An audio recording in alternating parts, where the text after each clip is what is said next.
Good afternoon and welcome to all attendees. I'm Campbell Phillips, editor of Power Retail, and today we're bringing you a webinar entitled Mobile Devices in Store, Threat or Opportunity? Presenting on findings released in a recent Frost Sullivan study, Mark Dougan, Managing Director for ANZ of Frost Sullivan, will be walking us through the salient details and how they pertain to retailers of all types and sizes. There's also been a slight change in the build presenters today, with Mark now being followed by Sanjay Nathoo, Senior Solution Consultant for NetSuite, who will detail how retailers can better take advantage of the mobile movement. But before I hand over to Mark, I'd just like to take care of a few housekeeping matters. Firstly, for best results, we recommend all attendees use an Ethernet connection where possible to avoid any dropouts. Secondly, this webinar is being recorded and will be made available soon after the conclusion of today's event. And finally, we do encourage all attendees to pose questions throughout the presentation using the questions interface on the GoToWebinar control panel. I will be collating these questions and passing them on to our presenters at the conclusion of the presentation. And without further ado, I'd like to invite Mark Dougan to begin his presentation. Thanks very much indeed, Campbell, and I'd like to add my welcome to everybody. Good afternoon or good morning to you, depending on which part of the country you're in. Today I'm pleased to present the findings of a research study that Frost & Sullivan undertook a bit earlier this year on how Australia's retailers are responding to the growing use of mobile devices, particularly smartphones, by shoppers in Australia.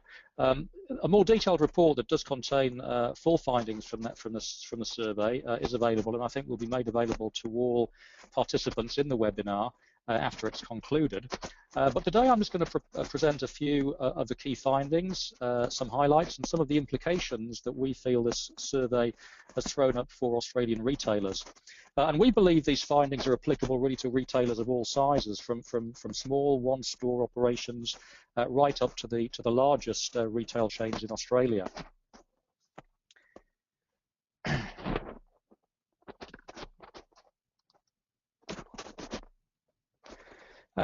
So let's talk about the agenda today. We've entitled this presentation "The Mobility Crisis in Australian Retail," which is perhaps rather an emotive term, and I might just talk a bit before we go any further about what we mean by mobility crisis. Well, our hypothesis going into the research was that consumers are using smartphones to a very significant extent as an integral part of the shopping process.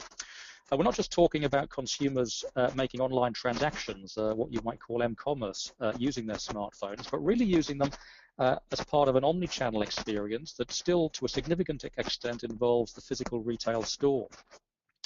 So Australian consumers are using their devices, their smartphones, to a very significant extent, both before they shop, while they shop, and after they shop.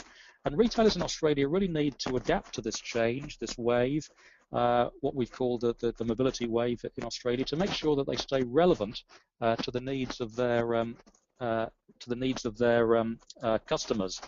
So I think it's important that we talk through why shoppers are using smartphones, how retailers are responding to this mobility wave, what are the key challenges that retailers are facing. We'll then pass over to Sanjay to give some examples of mobile execution and some of the strategies that we believe can be adopted to leverage this mobility trend in store. As I said, strategies that we think will be applicable for retailers of all shapes and sizes. So let's start by asking, why do we think there is a mobility crisis in retail? Well, our hypothesis that we had before we undertook the research was that consumers are increasingly using smartphones as an integral part of an omni-channel shopping process, but many retailers in Australia are yet to fully respond to this trend. So it's worth starting by just recalling our definition of omni-channel retailing. It's a term that's been used increasingly widely across the retail sector, but various people have various interpretations of what it means. For us, it means providing one seamless experience for the customer, allowing customers to use whatever channel or device that they prefer across all aspects of the shopping experience, and often across a single transaction, and offering, importantly, a consistent and integrated experience regardless of the channel that the consumer is using. So the use of smartphones is therefore an integral part of this omni-channel process. Now we wanted to understand how Australian retailers are adapting to this mobility wave. So we undertook a survey amongst 120 retailers who are members of the Australian Retailers Association, or ARA. We focused our survey on small and medium chains, that is companies normally with less than 50 outlets in total. And we undertook interviews with both store managers and store owners who gave us their perspective on how they're responding, if at all, to the growing use of mobile devices and particularly smartphones by their customers. So what are some of the key messages that we encountered as a result of undertaking the study? The first thing I think is really quite important is that use of smartphones is really now completely ubiquitous across the Australian consumer base. If you look at Australians between the ages of 15 and 65, about 90% are now using smartphones. And what's interesting is that smartphones are now ubiquitous really across virtually all age levels. So whereas 2 or 3 years ago it was typically younger consumers aged between, say, 15 and 35 who were using smartphones, their use is now really endemic across virtually all age groups. So people in their 50s and their 60s are now really turning to smartphones in preference to more basic mobile phones. And over the entire population, you don't find a huge difference between age groups in that 90% average penetration. We also found that smartphones are playing a role in all stages of the shopping process, from research to post-purchase reviews. And consumers really want the retailers they're using to support them in enabling and facilitating them in using their smartphones. But our research showed that many retailers here are still not on board what we call the mobility train. And so our conclusion is that to ensure that they can continue to meet the needs of this new generation of omni-channel shoppers, Australia's retailers really need to develop mobility strategies to ensure that they are continuing to meet the needs of their customers and they don't miss out on the new wave of mobility in shopping. So how are smartphones being used by shoppers? Well, we think they're being used at all stages of the shopping process. Firstly, they're being used by consumers at an early stage to research. A consumer may have a product in mind. They want to research what's available, where it's available, what their options are. They're then used for reviewing. So consumers perhaps who've decided what kind of product they want then go on to something like, say, a product review app or perhaps a mobile website that provides product comparisons and reviews and compare and contrast different alternatives for that particular product. So the offerings of different retailers or sometimes different manufacturers. They're next used in what we call checking. This is often done in store, where a consumer may use, for example, a barcode scanning app on their smartphone to check and compare the price in one particular retail store with perhaps an online price or perhaps the price being offered by other retailers. They're used for buying, so many consumers are using their mobile device to actually make an online transaction, whether it's on a mobile website or perhaps through a retailer app. And finally, they're increasingly being used for actually making physical payments in store. So we're probably all aware that contactless terminals that don't require you to actually physically swipe your card are increasingly being rolled out across Australia's retail outlets. And increasingly we see that smartphones are going to be used with those contactless terminals to actually make in-store payments. So really there's a range of stages of the shopping process, and smartphones are being used at all of those stages by consumers in Australia. So some research was undertaken by Google over the past 3 years, and it's shown that over half of smartphone users in Australia are now using their smartphones to assist them at some stage of a shopping process. This was research with 1,000 Australian smartphone users, and it's been undertaken in 2011, 2012 and 2013. And we can see that in 2013, over half of smartphone users are now using their device to assist them at some stage of a shopping process, and that's gone up from 38% in 2011. So over half of us are now using smartphones to some degree to assist us in our shopping experience. So whereabouts are the smartphones being used? Well, 29% of users are using them to undertake some kind of research, looking for ideas, looking for available products, perhaps comparing the offerings of different manufacturers or different retailers. 19% of users are using them somewhere in the middle of the shopping process, typically for evaluating products, perhaps doing a price check, doing a product comparison, perhaps even getting feedback from their friends or contacts, perhaps via some kind of social media posting. Still a fairly small number, only 4%, are actually using their smartphones to make a purchase. That's either an online purchase or a contactless payment in store, but we expect that number to grow quite significantly. And about 3% are using their devices after the purchase, that is perhaps to do things like write reviews or solicit feedback from friends and contacts in social media.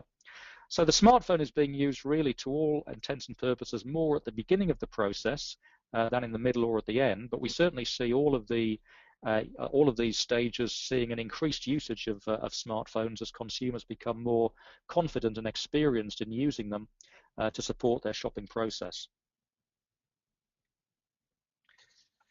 Now, another factor that's stimulating the use of smartphones in a retail experience is the increasingly broad range of apps that are available to support consumers in their shopping journey. Now, I guess all of us have quite a significant number of apps on our smartphones. I think I saw some research also from Google that the average Australian has about 44 apps downloaded on their smartphone. And many of us will have some of these shopping-related applications that help us to some degree through the shopping process. So we've identified here a few broad categories of shopping-related apps. The first and perhaps the most obvious is retailer apps, which are app versions of online websites designed obviously for smartphones that would allow an app user to browse, perhaps to maintain a personal account, to track orders and perhaps to purchase items online without actually any need to go into the store. So a retailer app is often a smartphone version of a website. But beyond the apps offered by individual specific retailers, there are a number of broader apps that perhaps cover multiple product categories or multiple types of retailer. One obvious example is price deal apps that, for example, would provide information on deals being offered by retailers and coupon deals that allows users to browse for deals or coupons by category or by retailer. Another increasingly popular type of app is the price check app. These are price comparison sites that allow users to compare the prices of specific products across different retailers or perhaps online, often via a barcode scanning functionality using the camera in the iPhone, enabling consumers to identify where they can buy a particular product at the cheapest price and help them make a more informed decision.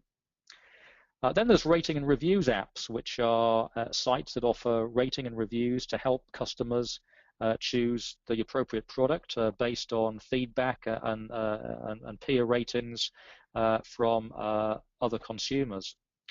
And finally, a growing type of app, which is we've called location-based shopping apps, which are typically based on either a GPS or a Wi-Fi platform, offering interactive maps for shopping. For example, highlighting deals, sales, other offers that are in the vicinity of a shopper when he or she is out and about. So location-based shopping apps we think are a particularly growing type of app that are obviously designed really to assist and to support a shopper who's shopping out and about on the high street.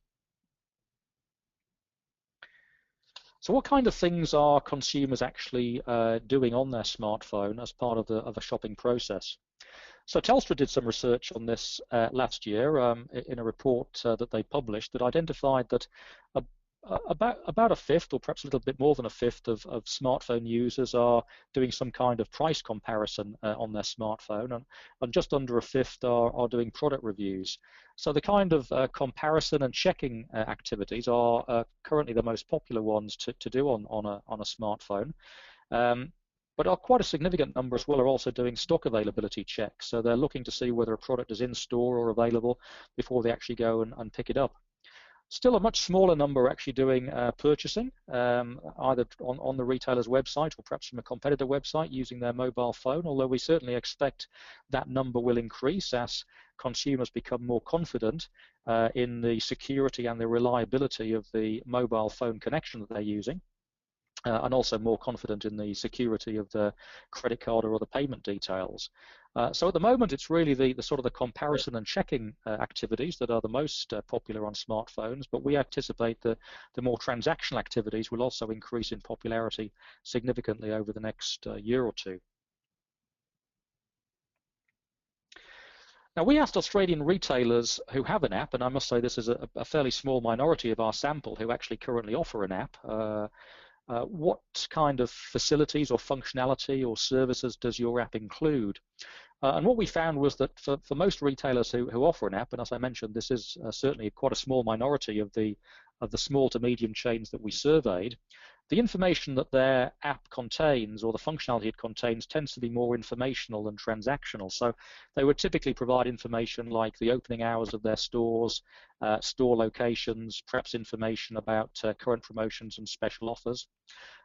Some, it's about 3/4, do provide online purchasing functionality through their app, although I must have, as I mentioned earlier, this is still only a very small minority of retailers who have the app, and of that, not all of them even offer purchasing through the app. And a much smaller number offer facilities or functionality such as ability to check on the status of delivery of a purchase, check in once you're in the store, or able to check your rewards balance if you have a rewards account with that retailer. So Australian retailers are really using their apps more for informational than transactional functionality at the moment, although we certainly anticipate that that will change going forward. Now, one interesting aspect of use of smartphones is, of course, they're always on the consumer. So unlike a laptop or a tablet, consumers carry them around with them at virtually all times, including when they're shopping. So it provides a great device for actually being able to access a shopper and send them promotional messages based on their actual physical location in relation to your store. It's what you call location-based services. So it's sending a marketing or promotional message to a consumer based on their particular location at a particular time. And smartphones offer retailers the ability to offer this kind of location-based service to their consumers. So the way it works typically is that a store is geofenced, perhaps through mobile network, GPS, or Wi-Fi technology, and that will enable you to identify potential customers who enter the geofence if you're able to link your customer database with information that's come from the LBS system, allowing you then to send potential customers customized alerts based on their location. These could be, for example, promotional SMS messages, perhaps coupons delivered through your app, or some other form of messaging, promotion, deal offer that's largely based around where the consumer is at a particular time. So location-based services really offer a great way to attract customers into your store who are in the vicinity. And we've given down the bottom one or two examples of retailers who've gone down that track. Starbucks, for example, offer real-time alerts to shoppers in the UK through mobile carrier O2's Shop Alerts technology. Zooming offers Wi-Fi to offer in-wall navigation, in addition to offering deals and coupons to consumers. So quite a few retailers are already offering this kind of location-based service promotional marketing messages to consumers, but obviously at the moment it tends to be the very large global chains that have gone down this track rather than small to medium chains. Another good example of how one of these large global chains has leveraged smartphones to, in some ways, almost revolutionize their retail offer is Tesco, the large UK retailer who have been expanding in other parts of the world over recent years, including in South Korea. And one of the ways that they've really revolutionized shopping in South Korea is by the creation of their virtual stores. These are large LED panels, sometimes about 4 or 5 or even meters long or even longer, installed at public places with very significant amounts of foot traffic, such as subway stations or bus stops, which have virtual shelves with a range of products displayed on the shelf. The consumer will have already registered or downloaded the app from Tesco, and then what they do is they scan the products they want into the smartphone, and at the conclusion of doing that, they check out from their virtual cart using payment details already they've entered into the app, and the products are delivered to their home, or in some cases, I guess, to their office. So what it allows a consumer to do, for example, is to shop as he's leaving work when he gets to the station, and have products delivered to his or her house when they're getting home. It's the most popular shopping app in Korea, with over 900,000 downloads so far. That's one for every 50 people in Korea. So really a very popular app in terms of downloads, and it's really boosted Tesco's online sales in Korea. 130% increase in online sales in that market since the service was delivered. So the virtual store, I think, is another great example of how some of these large global retailers have used the fact that virtually everybody now has a smartphone to actually transform their retail platform and their retail offering to consumers. Some other examples here of how other retailers or product vendors have used apps to build stronger relationships with customers. And we've given a few examples of some apps that have been developed by particular retailers or particular vendors. I won't go through all of them, but you'll see here there's an example, for example, of ASOS, the very large UK-based online clothing retailer, that presents readers with click-to-buy icons so they can purchase items straight off the web page using their smartphones without the need to go through the normal web page process. Or a chocolate manufacturer called Lacta that's created an app that allows consumers to write a love message on a wrapper and forward the chocolate with that message on it to somebody to whom they want to send that chocolate. So a range of quite innovative applications here that different retailers or product manufacturers, brand owners are using to build stronger and perhaps deeper relationships with their consumers. Telstra also asked, as part of their survey, the kind of services that smartphone users would find useful from their retailer. So this is really asking people who are using smartphones, what kind of support, platforms, functionality or services would you like the retailer to provide you to allow you to better use your smartphone in the shopping process? The most popular option was that shoppers really want their retailers to provide them with free Wi-Fi in their shop so that they can, if you like, use their smartphone on a much faster and more secure connection than perhaps relying on the mobile network. So providing free Wi-Fi is really the most important thing that a retailer can do to encourage consumers to use their smartphone both within and within the vicinity of their store. But shoppers also said there's a number of other services that we would find useful. For example, it would be great if retailers could give information on stock levels in particular stores, so that if I'm thinking of coming into your store to buy something, perhaps in my particular size or a particular color, I can check on its availability before I actually go into the store. I guess we can all understand here where shoppers are coming from. It's really quite frustrating to want to go out and buy a particular item of clothing, for example, make a trip all the way to a particular store only to find that the item is not available in your size or your particular color, and you're not able to purchase it. So it's really quite useful for shoppers to be able to find that out before they actually go and visit the store. And they offered a number of other comments as well. They'd find it useful to access customer reviews, get more detailed product information, and so on. So shoppers are saying there's a range of services that we really want our retailers to provide to us to enable us to maximize the use of our smartphones through the shopping process. But our research identified that really many of the small to medium retail chains in Australia have really not embraced what we've called the mobility wave. So the information here really assesses what proportion of retailers are offering each of these particular functions or each of these services, and we've split our answers into medium chains, that is retail groups with 6 or more outlets, and small chains, that's retail groups with 5 or less outlets. And we can see that really very few of them in both categories, but particularly in the small chain category, are providing really any of the mobile-related services that consumers say they would find of value. So less than a third, for example, have a mobile website. That's a website designed to be viewed on a mobile device. In most cases, your main online website is really unusable on a mobile device. The formatting just doesn't work. So if you do have a website, you really need to make sure that it's also mobile optimized to make sure that consumers accessing that site on a mobile device can actually use it.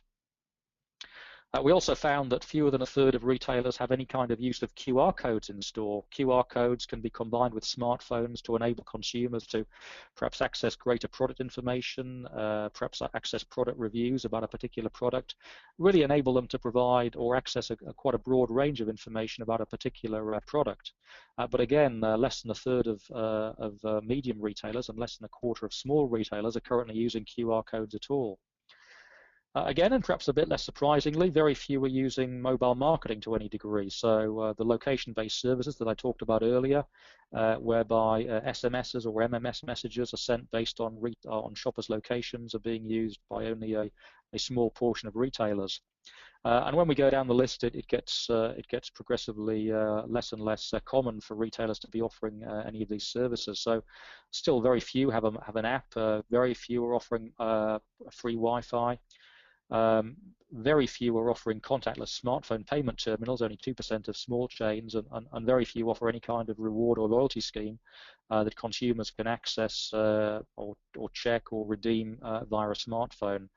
So really, I think the conclusion that we came to after doing this research was that there is a significant gap between the expectations that Australian consumers have regarding how retailers are going to support them in use of their smartphones and the current services and functionality related to mobile devices that retailers are actually providing. And that's the reason we've come to the conclusion that there is what we call this mobility crisis in Australian retail. So why is this crisis here, and what are some of the major challenges that retailers are reporting in being able to, if you like, implement mobility solutions for their customers? So we asked the retailers that we surveyed, and really the answers they gave can be categorized into 5 main themes. The first is that retailers pointed to the cost and complexity of adding additional front-end platforms, whether it's QR codes or apps or mobile websites with the existing business systems that they have to run their business. For example, providing an app that gives information to a consumer about inventory levels in store or stock levels requires an interface between the app and the inventory management system that the retailer uses. And building that link, that integration, retailers think is a particularly complex and often time-consuming and perhaps very expensive task that they simply don't want to undertake. So the integration with existing systems within store that allow mobility solutions to be offered is probably the biggest challenge that retailers point to in their inability or unwillingness to roll out mobility solutions. The second, and I guess is particularly pertinent to the small and medium retail chains that we interviewed, was a lack of specialist or dedicated in-house IT staff. And the fact that retailers said that the IT staff that we do have are really focused largely on maintaining our existing business systems and don't have the capability or the bandwidth to install, to build, and to perhaps to design these new solutions like apps or mobile websites.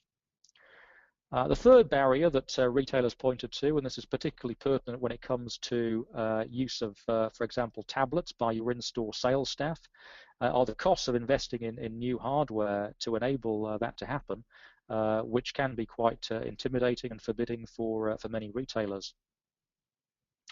Interestingly, many retailers said that, well, actually, our customers are not demanding these kind of solutions, and we think that that's probably a mistaken assumption, because our research has identified that consumers really do want these kind of solutions, but they may not be expressing that wish directly to the retailers.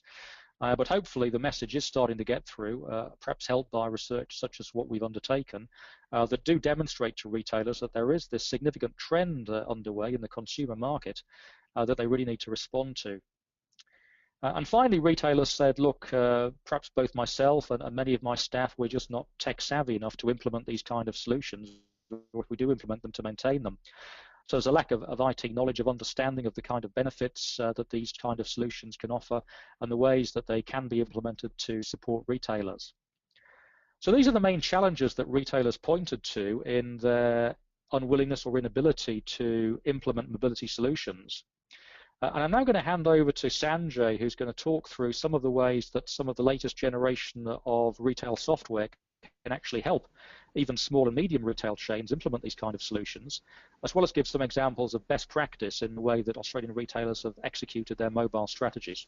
So over to you, Sanjay. Fantastic. Thank you, Mark. So what I'm going to do for the next 10 or 15 minutes is walk through a couple of examples of some retailers who've got mobile sites and desktop deployed sites, and look at some of the differences in functionality that they're offering between them. And then we'll start discussing some of the challenges that these retailers are having in trying to bring parity between what they do offer on their normal desktop e-commerce engine versus their mobile deployed engine. So next slide, please. So when we did have a look at Country Road, a brand that a lot of us do shop with, what we found on their full desktop deployed e-commerce engine was that they were allowing consumers to have a lot of rich functionality on their site. Consumers could come along and view products with multiple images, be able to select products based on their size and color, and also then down the bottom of the page, being able to view inventory availability. And they offered services such as being able to find which stores the product is in stock, as well as then being able to arrange free pickup in store. So really supporting the omni-channel experience of click and collect. What we did find though, however, next slide, is when we did go over to their mobile deployed site, we noticed that some of that functionality was not available on their mobile site. And really to us this was a great concern as we looked at today's typical shopper is they expect parity between both what's viewed on the mobile site and the desktop deployed site. And your typical consumer would be out in the street wanting to purchase this product, and they'd expect to be able to view that product availability knowing that they saw it on the Country Road desktop deployed site. And in a typical example, they'd probably start clicking on the link down the very bottom left of the page there of viewing the website and the full site, where they know they can go ahead and look up some of that functionality. And as many of you would have experienced, when you do try and view a full desktop site on a mobile phone, it just doesn't work. You end up trying to pinch the screen and zoom in and zoom out, and it's a very, very bad shopping experience. Next slide. So we then had a look at one of NetSuite's customers, Hairhouse Warehouse, who are in the process of deploying NetSuite SuiteCommerce Advanced. And what SuiteCommerce Advanced provides to Hairhouse Warehouse is a single platform that has both a mobile site and a desktop deployed site, and it's all built using responsive design. So from a technology point of view, Hairhouse Warehouse are developing a single e-commerce engine and a single e-commerce site. But what they're able to do is provide the same functionality and the same user experience no matter where the customer is shopping. So when the customer does come through to the desktop deployed site on the left-hand side, they can go ahead and see what products are available across for being able to collect in-store versus what's available for delivery. As well as down the very bottom of the page, they're also able to go ahead and view what the item availability is and being able to view availability across multiple other stores. When we look at the same site deployed on a mobile device on the right-hand side of the screen, what we notice is that same functionality is available on the mobile deployed site. So customers who get used to purchasing off the desktop site experience the exact same functionality on their mobile site. Next slide, please. So what we really started thinking about is what strategies can be used by retailers when they look at how they can start deploying their mobile site, both for what their customers are asking them for today, but also planning for the future. Next slide, please. So one of the core things that we find is that the retailers who are being really innovative around this area are adopting a technology strategy that really looks at embracing what the technology and what their customer wants today, but also trying to build a strategy that helps them plan for uncertainty for the future. So as we've all experienced, 5 years ago we didn't have iPhones or smartphones, and it was just a very new technology. Whereas today 90% of us are using these smartphones through our shopping experiences, and retailers are trying to really set their strategy up such that they can have everything that their customer wants today, but also be agile enough for the future. So in trying to plan for the uncertainty, they're really looking to have systems that allow them to be very agile in responding to their customers' needs. And in really trying to be agile, what they're trying to do is remove any technological barriers that stand in their systems. So they're really looking to remove systems that do not support mobile, or remove systems that require complex integrations. So as we heard earlier when Mark was talking, a lot of retailers feel the fear that if they deploy a mobile site, they've got to try and build this complex integration to support the same functionality that their desktop site deploys. And as they're looking into the future, they're thinking, well, if there's a new platform that comes out in the future, what do I need to do then? And that sort of stops them from innovating and becoming and moving ahead with the times, and they sort of stay paralyzed in fear of what these integrations are going to cost them. So the retailers that are being really proactive about this are looking to implement unified platforms across their entire business, and they're looking for platforms that can provide a single interface or a single platform where their customers can shop with them through any of the sales channels, being it web, being it mobile, through the mobile phone, through their point of sale terminals, or through their telemarketing or their telesales presence. And what they're really doing is trying to build a system that will allow them to, in the future, interact with their customer across any other platform. So one of our CEO's favorite examples is talking about machine-to-machine commerce, where his prediction is for the future that your toothbrush will start ordering its toothbrush heads automatically for you. And really what retailers are trying to do is set their systems up so that in the future, if that does become the trend, their systems are able to quickly and in a very agile way pick up on that and work with those machine-to-machine commerce transactions. But what retailers are also really looking for is a single order management system. So again, no matter where their customer is purchasing from them, whether it be through the web or through point of sale or through mobile, all of the orders funnel back into a single order management system, so that the retailer can manage their inventory, manage stock outs, stock transfers, and they're not working with a system where their e-commerce orders are sitting in one platform, their telephone orders are sitting somewhere else, and their point of sales orders are sitting somewhere else, and they have someone working in Excel trying to consolidate these orders and work out where inventory needs to move. So through having a single centralized order management system, they're also really trying to move back through the supply chain and have a centralized warehouse and retail inventory system, such that they've got a single source of truth throughout their entire business, telling them where inventory is in real time and being able to coordinate and orchestrate their inventory across their multiple warehouses and multiple retail outlets. And really what they're driving towards is a customer-centric commerce solution, where they're really placing the customer at the center of their solution and building what they need around that. Next slide, please. So when we do look at what the NetSuite e-commerce platform offers retailers, really across the top of the page, what we notice is that there is a whole heap of different channels that NetSuite enables our retailers to interact with their customers through. So whether it be through catalogs, mobile devices, in-store, sales reps on the road, or even call centers, what NetSuite does is places the customer at the center. And really what that is providing is a single customer record throughout the entire business. So there isn't one version of the customer sitting in the e-commerce platform and another one sitting in the back office finance solution. There is just a single customer record and a single inventory record. But the functionality that gets pushed out from this customer record through all the sales channels is the use of the e-commerce platform, the point of sale platform, managing your customer support and your customer care. So if the customer does receive a delivery, that support case is all managed through the single platform as well. Managing promotions, merchandising, and product content as well. Really importantly, coming back down to that single version of the product as well. So it's not only about a single customer record, it's a single inventory record that exists throughout the business, such that if you launch a new product, you type in the product, load up the images in one central spot, and it pushes out to all of the various sales channels so that the mobile device or the web store are both able to sell that product at the very same time that your in-store point of sale is able to sell it. And you're not copying and pasting data across multiple platforms.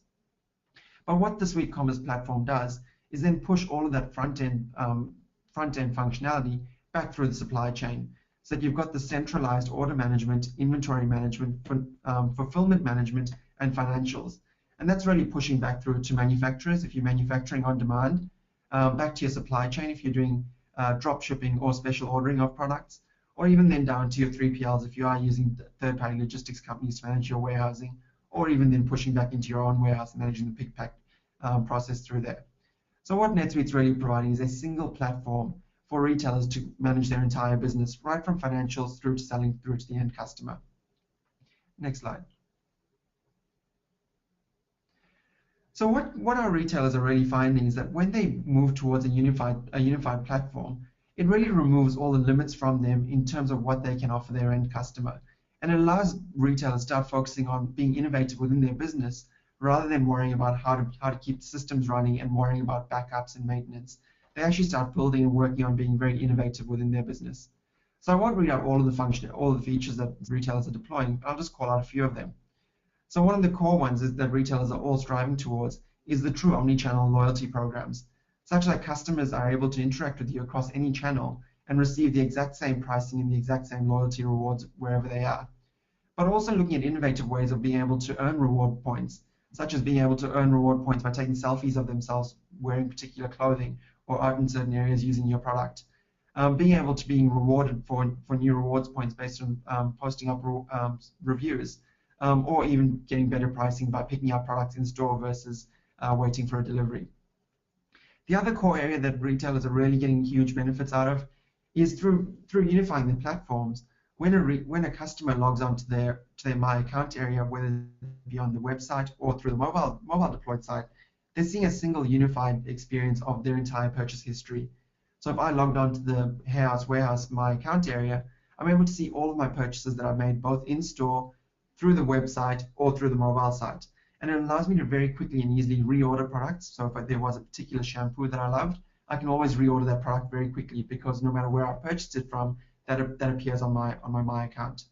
But what it also gives me the ability of doing through having a single unified platform, another core benefit is being able to streamline and simplify the RMA process. So the more retailers are pushing out to saying, hey, we'll ship you products for free, customers are taking advantage of that and buying more and more products, but looking for a very simplified returns process to say, hey, I'll buy 3 different sizes and I'll return 1 or 2 of them that I don't like. And really simplifying that returns process is a huge cost saving towards retailers, and enabling that through the mobile device really enhances the customer experience and increases stickiness towards your brand. Next slide, please. So really what we're seeing in summing up the day's presentation is that mobile is here to stay. For certain, there are over 15 million Australian users now who have smartphones. 90% of the population between 15 and 65 are actually using smartphones. And of that 15 million users, over 7 million of them are using their devices to support them in mobile shopping and mobile commerce. And it's a certainty that number is going to continue increasing. What we are seeing is that consumers expect a much more seamless integration and a seamless experience between the various platforms they interact with their retailers on. So if they have earned a loyalty reward, they want that loyalty reward available to them no matter where they're shopping. What we are also seeing is that leading retailers have recognized this and are really chasing the ball and trying to rapidly start innovating to become market leaders in the way that they are going to use mobile commerce to differentiate themselves to their competitors, as we saw with Tesco in Korea, launching a totally new way of interacting with their customer and putting them streets ahead of any of their competitors. And really what we're also seeing is that retailers are looking for cloud-based software that can help them unleash themselves from worrying about maintaining their systems and running the huge IT teams, but what they're looking for is agile systems that allow them to innovate and be very agile to their customer requests and requirements, and really deliver on a true omni-channel customer experience. So with that, I'd like to hand back over to Mark and Campbell to field any questions. Well, thank you, Sanjay. Let me just take Mark off mute as well, so we can help field these questions that have been coming through. There are a few coming through. However, I'd encourage anyone, if you do have a question outstanding, now's the time to get in, use that questions interface, and we'll try and get to as many of those questions as possible in the 10 minutes remaining. If we don't, they won't go to waste. Those questions will be sent through to our presenters, and they'll be able to follow up with you afterwards. So the first couple of questions actually came from Dan, and look, it's a broad question. We might actually let both of our presenters take a stab at this one. I'll start with Sanjay, and then Mark, if you have something to add, you might like to add on afterwards. So Dan's specifically interested in how some of these solutions might work in a small retail paradigm. So this probably fits right into the sample that you took, Mark, at the Frost and Sullivan study. Specifically in the case of things like offering free Wi-Fi, how does a small retail chain that might have small format stores actually make that work for them?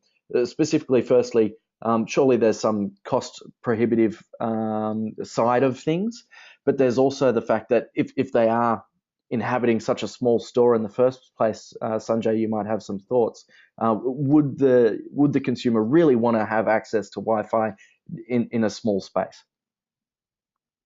So look, I think it is one of those things that consumers are definitely chasing, connectivity all the time.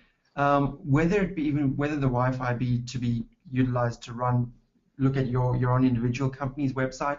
I think that when I'm traveling overseas and I see a Starbucks, I instantly know that there's going to be Wi-Fi there, and it does draw me in towards those retail outlets that I know I'm going to get connectivity. But even from a small retailer, having that connectivity and allowing the customer to then access your e-commerce engine allows them to then start interacting with you, to actually read product reviews if you are a very niche retailer, or even then being able to, if there is a product in store that they isn't available, it is then still allowing them to go ahead and complete online ordering to get the product delivered directly to them, or even then being able to redeem loyalty rewards. So if there is a promotion going on to sign up to our newsletter and get a $5 coupon code, it still then can encourage them to get online and register their details, so that you as a company can then still know about that customer and start marketing back out to them. Fantastic. Mark, do you have anything to add there? Look, I'd just like to say that obviously connectivity is really essential to the use of mobile devices, and a consumer that goes into any store really has